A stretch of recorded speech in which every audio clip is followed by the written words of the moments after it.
No, I didn't. You're right there. I thought it was a really gutsy effort by our boys tonight. 3 tries each. I went up until the last try at the end. I was obviously disappointed with the last try there, but before that, I thought the boys showed some real resilience, some real courage to dig in there tonight.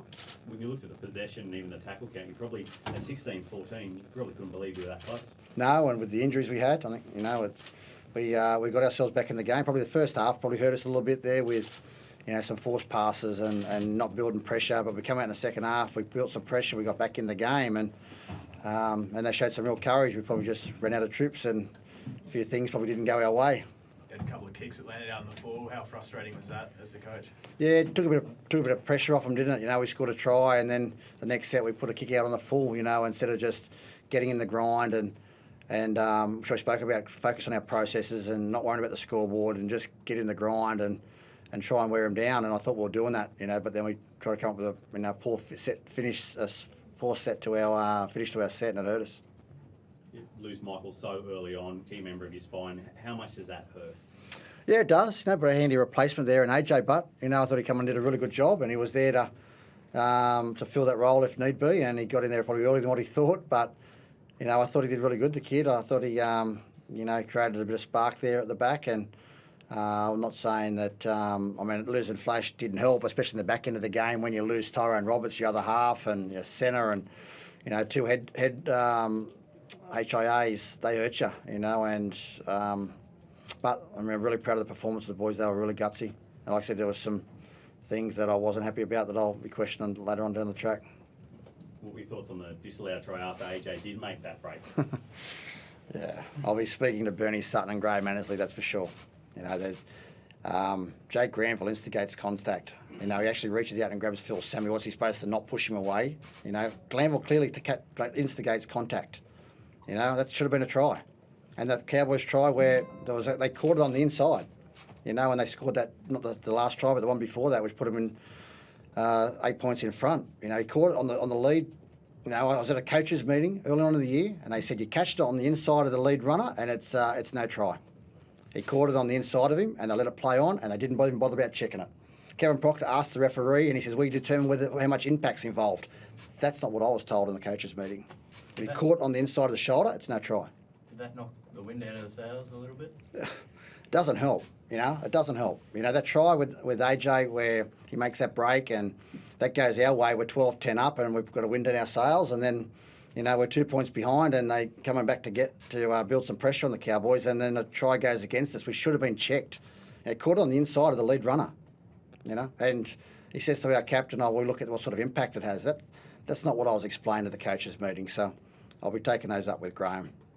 Even if I suppose when they do have the meeting on the Monday or Tuesday, whenever it is it any compensation, even if they do say yay or nay, you were right or you were wrong? No, I went for this last year. Sorry doesn't help. It doesn't get you the 2 points, But, that's frustrating. They check one that goes against us, and then one where they should check, they decide not to. That hurts. But, like I said, I'm really proud of our performance of our guys. We showed a lot of resilience the other night to dig in and stay in that fight when things probably didn't go our way. It was Tyrone was a head knock again, was it? Yeah, it was. Yeah, Tyrone Roberts. Yes. Yeah, Tyrone Roberts had a head knock there at the end and forced Bryce to go into 5'8", and we had Keegan Hipgrave, our back row, playing in the centres. So like I said, I'm really, really proud of their performance, and they dug in there, and I think the first half hurt us a lot, with some errors we made, and we didn't build enough pressure in the first half, which probably ended up costing us, but things just aren't going away at the moment. But we've got to keep working harder, and the only way we're going to change is by working harder. We can't rely on things to fall in our lap. We've got to work hard to make it happen. Philip Sammy was limping a little bit. How's he? Yeah, he's got a high ankle sprain. Like I said, he's another one that showed some courage and some determination to stay there. The poor guy was on one leg, but we'd already lost Michael Gordon and lost our outside back replacement, and he toughed it out, Phil. But as you would see, he was a bit of a passenger out there, and eventually got to the stage where I just couldn't keep him out there any longer and had to move Keegan into the centres, which he hasn't played a lot of. But they're the things that I'm saying that I was really proud of the performance, because guys showed some character to dig in there and stay out there in some trying conditions, and it would have been nice to have a few things go our way, but that's where we are at the moment.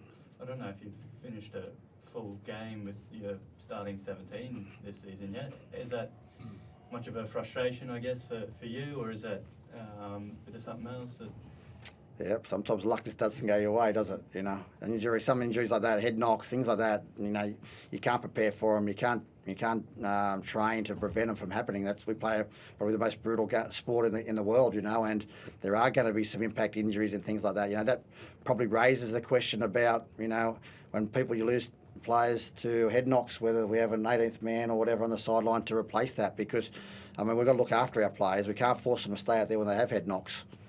And it really hurts. You can probably lose one, but when you lose two, it then puts a lot of strain on other players, and it forces players that, you know, Phil Sammy, who are carrying some injuries, to stay out there when probably you probably get them out of there and protect them and look after them a little bit better. So there's no doubt that's something the game's got to look at that. You know, we want to protect our players.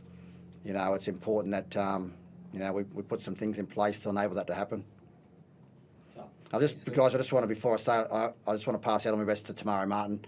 I coached Tamari at Penrith. He's a great kid. You know, I'm sure he's got a big future, and you know, I texted him the other night, and hopefully I'll see him tonight. But if I don't, you know, I just want to say to keep your head up, mate, and I'm sure he'll be back bigger and better than ever. Have you Sweet. touched base with him at all? I texted him during the week, you know, just to see how he was. But like I said, he's a really good kid. I coached him at Penrith. He's got a real bright future. I'm sure this, you know, hopefully won't derail his career. I'm sure he's a tough kid. You know, he's resilient. I'm sure he'll be okay. Thanks, guys.